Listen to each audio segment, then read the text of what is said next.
महिला को बच्चे को जन्म देने में 10 साल लग गए। ये ठीक नहीं है। शैतान जन्म देता है, लेकिन अभी जो बच्चा पैदा हुआ वो ओए ओए नहीं रोया। लेकिन जब भी मैं किसी को देखता हूँ तो काट लेता हूँ। पता चला कि एक माध्यम के बेटे ने उस महिला के साथ बलात्कार कर उसे मार डाला था। हर कोई इस हरामी आदमी को पीट पीट कर मार डालना चाहता है। हालांकि उसने भागने की कोशिश की, फिर भी उसे ग्रामीणों ने पकड़ लिया। जिस लड़की की उसने हत्या की, उसका बदला लेने के लिए ग्रामीणों ने उन्हें लकड़ी के खूंटे से बांध दिया और जिंदा जला दिया। शिक्षक को पता चलने के बाद वो तुरंत बहुत क्रोधित हो गए। अपने बेटे का बदला लेने के लिए उसने महिला को खोद डाला। उसे हर दिन 10 किलो सांप का खून पिलाएं ताकि पेट में पल रहा बच्चा बड़ा हो जाए। लेकिन अप्रत्याशित रूप से पेट में पल रहे बच्चे को हर दिन सांपों से खून आ रहा था। अंततः उसने एक राक्षसी कीड़े को जन्म दिया। नवजात राक्षसी कीड़ा अत्यंत क्रूर था। उसने दाई को काटकर मौके पर ही मार डाला। अंकल क्यू ने खबर सुनी और तुरंत लोगों को वहां ले गए। उसने कसम खाई कि वो शैतान को पृथ्वी पर जीवित नहीं रहने देगा। लेकिन अप्रत्याशित रूप से जैसे ही उसने कमरे का दरवाजा खोला, कीड़ा अचानक अलमारी से बाहर कूद गया। अप्रत्याशित रूप से आकर्षण का स्वाभाविक रूप से दानव कीड़ा पर कोई प्रभाव नहीं पड़ा। कीड़े ने उसके माथे का ताबीज चीर दिया। लकड़ी की तलवार से राक्षस कीड़े को जरा भी चोट नहीं पहुंची। अंकल क्यू ने देखा कि कीड़ों से निपटना आसान नहीं है। वो जल्दी से बाहर भागे और दरवाजा बंद कर दिया। तुरंत दरवाजे पर ताबीज बंद कर दे। फिर उसने उस आदमी से लकड़ी लेकर दरवाजे पर गिराने को कहा।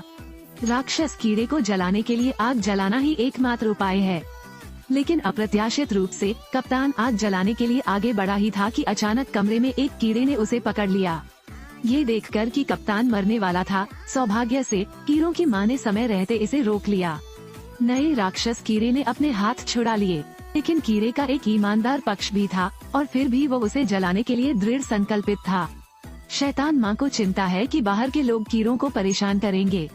उसने उससे कहा कि वो बाहर के ग्रामीणों के जीवन को नुकसान न पहुँचाए।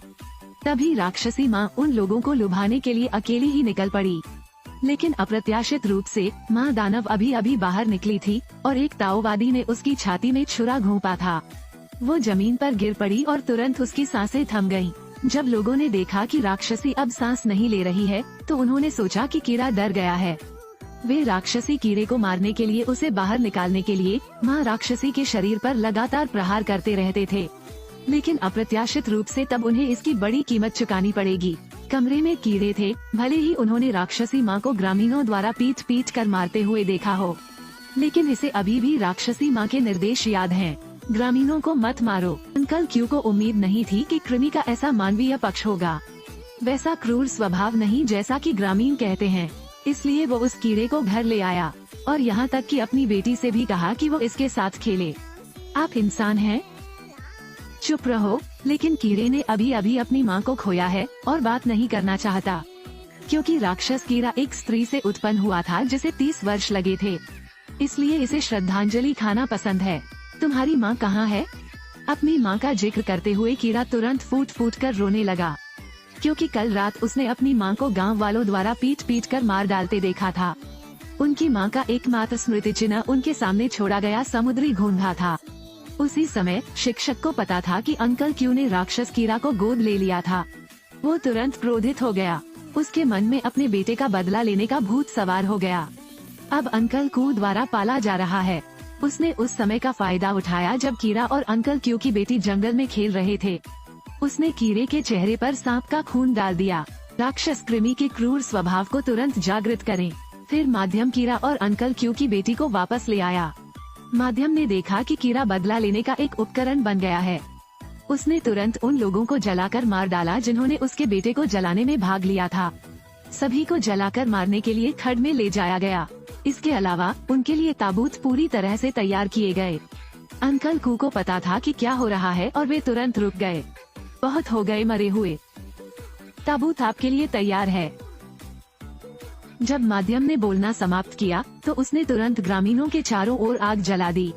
ये देखकर भूत कीड़ा तेजी से अंकल क्यू के समूह की ओर दौड़ पड़ा। हर कोई डर गया और तुरंत राक्षस कीड़े को गोली मार दी। अप्रत्याशित रूप से जिद्दी दानव कीड़ा आगे बढ़ा और आसानी से उनसे निपट लिया। ये देखते हुए कि हर किसी का कोई मुकाबला नहीं है, इसी समय अप्रत्याशित रूप से आकाश में अचानक समुद्री घोंघों की आवाज गूंज उठी। राक्षस कीड़ा अपनी मां द्वारा छोड़े गए समुद्री घोंघे की आवाज सुनता है और आवाज निकालता है। ये तुरंत कारण को पुनर्स्थापित करता है, नियंत्रण से मुक्त करता है। जैसा कि बाद में पता चला, सबसे पहले ताबूत में अंकल कुहू की बेटी समुद्री घोंघे उड़ा रही थी, जो उसे दानव कीड़ा द्वारा दिया गया था। माध्यम ने ऐसे कीड़े और राक्षसों को देखा जो उसके नियंत्रण के अधीन नहीं थे।